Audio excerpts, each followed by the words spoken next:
হয়তো মনে হচ্ছে যে জামাত বা ঐক্যবোধ এই প্রথম নির্বাচন করতেছে, প্রথম নির্বাচন করছে না। আমরা বহুবার আপনাদেরকে বিজয় করেছি। সেই বিজয়ের ধারাবাহিকতায় এইবার প্রথম জামাত ইসলামী মনে করেছে আপনারা যেভাবে নির্লজ্জভাবে মানুষের ভোটাধিকার হরণ করার আর এক অসম এবং অত্যন্ত অন্যায় প্রতিযোগিতায়, অসৎ প্রতিযোগিতায় লিপ্ত হয়েছেন, এই ধারাবাহিকতায় আপনাদের সাথে আর জোট করে জামাত ইসলামী নিজেদেরকে কলঙ্কিত করতে চায় না। আর এবার আমরা মনে করি এই নির্বাচনের মধ্য দিয়ে আমাদের সবচেয়ে সচেতন অংশ,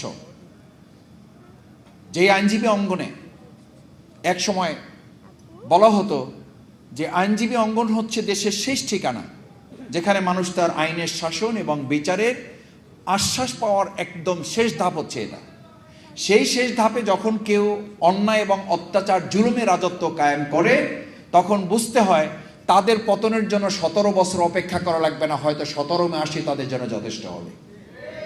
আমরা আশা করব এই সচেতন অংশটাকে প্রশ্নবিদ্ধ না করে বরং দেশ এবং জাতির কল্যাণের জন্য গণতান্ত্রিক যে অগ্রযাত্রা সেটাকে সমুন্নত রাখতে